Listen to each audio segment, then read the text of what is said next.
आजकल सबके मुंह से ये सुनने को मिलता है कि पैसा पावर है, और अगर आज पैसा पावर है तो सवाल ये है कि इस पावर को कंट्रोल कौन करता है। क्या हम वोट देते हैं इसलिए पावर हमारे पास है, या हम सब इस इल्यूशन में जी रहे हैं। इस वीडियो में हम समझेंगे एक ऐसे ट्रायंगल को जिसमें हम सब अटके हुए हैं, पावर, पैसा, पॉलिटिक्स। आज हम देखेंगे कि कैसे पैसा पॉलिटिक्स को चलाता है, पॉलिटिक्स पावर बनता है, और फिर पावर पैसे को प्रोटेक्ट करता है।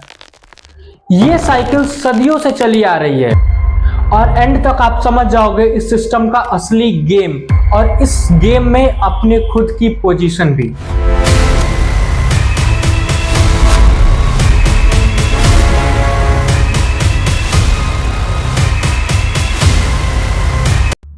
हिस्ट्री में पावर हमेशा उनके पास ही रहा जिनके पास रिसोर्सेस थे। जैसे जैसे टाइम बदला वैसे वैसे पावर का फॉर्म बदला, लेकिन पावर हमेशा कुछ हाथों में ही रहे। प्रॉब्लम ये नहीं है कि पैसा एग्जिस्ट करता है, प्रॉब्लम ये है कि पैसा हमेशा डिसीजन मेकिंग को इन्फ्लुएंस करता है। जो ज्यादा पैसा लगाता है उसकी आवाज उतनी दूर तक जाती है, और जिसके पास पैसा नहीं है उसका आवाज इस सिस्टम में गुम हो जाता है।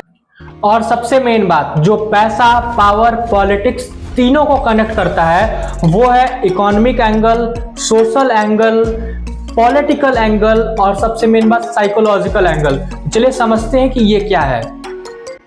तो अब हम बात करेंगे इकोनॉमिक एंगल का। इकोनॉमिक एंगल में गवर्नमेंट को रिवेन्यू चाहिए और कॉर्पोरेट्स को प्रॉफिट चाहिए, ये दोनों एक दूसरे पे डिपेंड करते हैं।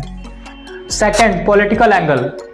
पॉलिटिक्स बिना पैसे के पॉसिबल नहीं है, और पैसा भी बिना पावर के सेफ नहीं है।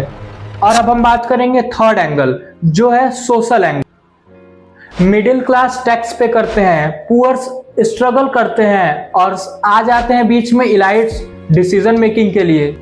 और फोर्थ, साइकोलॉजिकल एंगल, जिसमें हमें लगता है कि हम अपने चॉइस से कर रहे हैं, लेकिन सबसे मेन बात यह है कि चीजें तो पहले से डिसाइड होती हैं, हमें भले नहीं पता होता है। एक और जरूरी बात, कुछ लोग कहते हैं कि पैसा और पॉलिटिक्स का कनेक्शन जरूरी है क्योंकि डेवलपमेंट के लिए फंडिंग चाहिए। और यह भी सच है कि बिना स्ट्रांग इकोनॉमी के कोई भी नेशन सरवाइव नहीं कर सकता।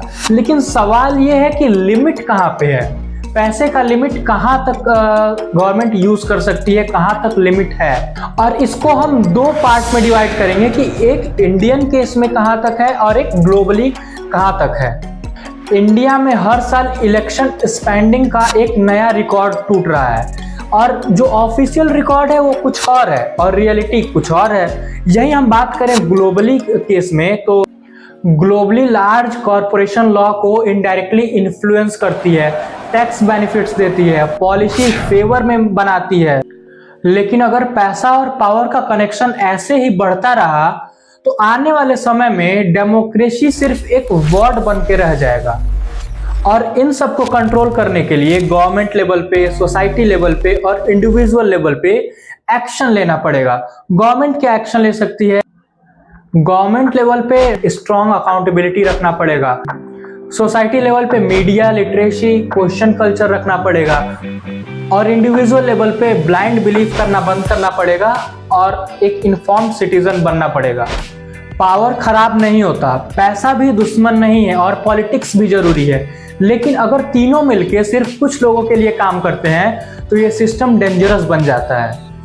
और अगर आप लोग भी सच समझना चाहते हैं तो क्वेश्चन उठाना शुरू करिए, और अपने राय को कमेंट बॉक्स में जरूर बताइए। तो मिलते हैं आपसे अगली वीडियो में, तब तक के लिए जय हिंद, वंदे मातरम।